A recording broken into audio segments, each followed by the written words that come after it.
Untuk mendapatkan maklumat lanjut berhubung kelulusan bajet Sarawak 2022 ini, kita bersama dengan Wakil Esra Awani Sarawak, Rudy Effendi Khalid langsung dari Kuching. Rudy, kita tahu bahawa DUN Sarawak telah pun terbubar dan ketika ini masih dalam tempoh darurat, dan ini bermakna bajet Sarawak 2022 tidak dibentangkan dan dibahaskan di DUN Sarawak. Mungkin Rudy boleh jelaskan proses mesyuarat yang berlangsung hari ini, Rudy?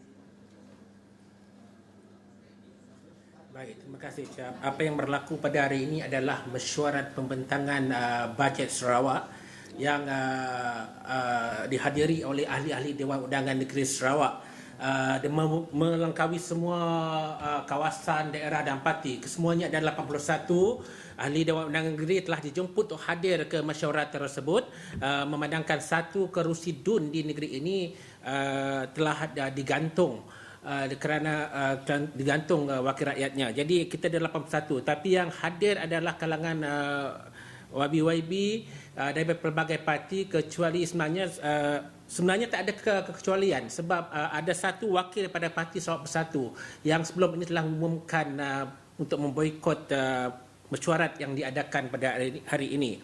Baik, apa yang berlaku pada hari ini adalah susulan daripada mesyuarat Kabinet Negeri yang diadakan pada semalam. Saya difahamkan proses mesyuarat itu bermula seawal jam 9 pagi sehingga pada petang, yang membincangkan tentang memperhalusi tentang bajet negeri yang diluluskan semalam di peringkat mesyuarat Kerajaan Negeri Sarawak MMKN, memandangkan kuasa pada Seksyen 11 Ordinan Darurat Kuasa-Kuasa Perlu Sarawak 2021 telah memberi kuasa kepada Ketua Menteri untuk meluluskan bajet tersebut tanpa melalui persidangan Dewan Undangan Negeri. Ya. Rudy, jika kita lihat di peringkat pusat, rang undang-undang perbekalan ataupun bajet ini dibahas dengan cukup hebat oleh ahli-ahli parlimen. Jadi bagaimana pula respon di pihak pembangkang susulan pembentangan ini? Ya. Ini yang menarik. Ini buat pertama kalinya dalam sejarah Dewan Undangan Negeri Sarawak itu sendiri. Kalau bajet dibentangkan di Dewan Undangan Negeri Sarawak, ia pasti memberi penghujahan yang hangat di kalangan kedua-dua pihak. Pasti ada pihak yang bangkit. Tapi pada hari ini kerana ia adalah proses mesyuarat. Mesyuarat biasa yang membentangkan hasil yang telah diluluskan semalam. Maksudnya bajet tersebut telah diluluskan, maka peluang telah diberikan kepada ahli-ahli Dewan Undangan Negeri pada pelbagai parti komponen. Di peringkat GPS sendiri, PWB ada 2 wakil. Di peringkat PRS, Parti Rakyat Sarawak ada 1, SUPP 1 dan SPDP ada 1 yang membahaskan tentang bajet tersebut. Dan peluang juga dibuka kepada parti lain seperti DAP yang diwakili oleh Adun Pahlawan, David Wong. Dan sebenarnya yang hadir mewakili PSB pada hari ini adalah Parti Sarawak Bersatu, adalah YB Tiong Tai King daripada Dudong, dan ini adalah sesuatu yang amat mengejutkan kerana sebelum ini Presiden PSB sendiri telah mengumumkan bahawa mereka tidak akan terlibat dalam proses tersebut. Dan ini saya difahamkan berdasarkan maklumat yang saya perolehi tadi, keputusan ini telah menerima sokongan 100% daripada semua ahli Dewan Undangan Negeri yang hadir. Ya. Itu yang menarik. Ya, Rudy, saya tidak pasti sama ada Rudy berada di dalam boleh melihat secara terus ataupun tidak mesyuarat itu, tetapi suasananya bagaimana? Maksudnya sama ada selepas mesyuarat, adakah terdapat macam contoh ada bantahan-bantahan ataupun sebagainya, respon-respon lain daripada adun-adun melihat kepada konteks kerjasama politik kalau kita lihat di peringkat persekutuan di antara kerajaan dan juga Pakatan Harapan, tetapi di peringkat negeri ini bagaimana kerjasama itu dilihat menerusi bajet ini, Rudy? Kami tidak dibenarkan untuk berada dalam Dewan disebabkan situasi pandemik sekarang, SOP yang perlu dipatuhi dan sebagainya. Tapi berdasarkan maklumat yang saya perolehi pada YB yang terlibat, suasananya cukup harmoni. Biarpun kita menghampiri sebenarnya saat-saat pilihan raya yang mungkin akan berlaku tidak lama lagi.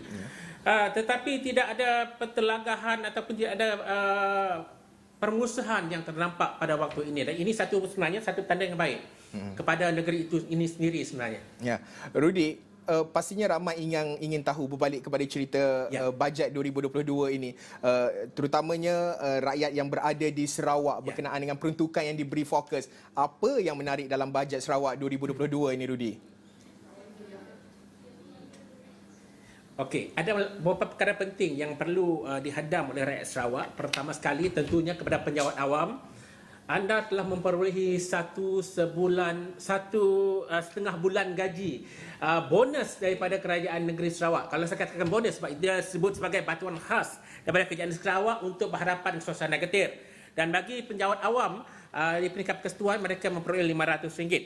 Dan perkara lain yang amat penting sebenarnya adalah tahun hadapan akan ada Big SS 8.0 yang saya rasa banyak dinantikan oleh ramai rakyat Sarawak, dan jumlah yang diperuntukkan untuk BKSS 8.0 adalah sebanyak 285.47 juta. Kemudian untuk mereka yang ingin memiliki rumah, kerajaan negeri menyediakan skim baru, skim deposit perumahan. Setiap individu yang memohon, yang telah diluluskan permohonan akan menerima 10,000 seorang. Bukan setiap isi keluarga tersebut untuk mendapatkan rumah, dan ini ia tertakluk kepada 1,200 pemohon yang berjaya, dan peruntukan adalah sekitar 10 juta. Kemudian kita ada pelbagai skim kesejahteraan rakyat. Kalau kita ingat sebelum ini Sarawak menyediakan kalau kita ibu yang melahirkan mendapat peruntukan, ibu yang dalam tempoh berpantang pun dapat peruntukan. Kesemua ini dicantum, pelbagai skim diberikan sekitar 372 juta, dan selain itu banyak sekali one off peruntukan yang diberikan kepada penduduk negeri ini dalam pelbagai bentuk seperti diskaun utility dan sebagainya. Ya. Okey. Apa yang penting pada kali ini adalah tumpuan terus diberikan. Ya. Maaf Rudy, bercakap berkenaan berbaki dalam 1 minit ini, peruntukan ini merupakan peruntukan terbesar. Pastinya perincian Rudy akan kongsikan di sarawani.com nanti, mereka yang berada di Sarawak boleh tengok. Tetapi secara ringkas, peruntukan terbesar ini, adakah ini dilihat sebagai belanjawan ataupun bajet pilihan raya, Rudy? Secara ringkas? Kalau ia dikatakan bajet pilihan raya, saya tak berani nak predik. Tetapi apa yang lebih penting adalah bajet ini sebagai persiapan kepada apa yang akan berlaku pada tahun depan. Sebab Sarawak baru saja memasuki norma yang baru selepas kita pergi kepada perkembangan baru, semua sudah divaksinasi dan sebagainya, dan ini adalah perubahan yang akan berlaku pada negeri Sarawak sebagai restart balik kepada apa yang berlaku pada tahun lepas. Ya, lebih kepada restart ataupun pemulihan semula negeri Sarawak dalam tak kala situasi pandemik yang berlaku pada ketika ini menuju fasa endemik seperti yang dikatakan oleh Menteri Kesihatan. Terima kasih Rudy Effendi Khalid, Wakil Sarawani kami di Sarawak, atas ataupun perincian berkenaan dengan bajet Sarawak 2022.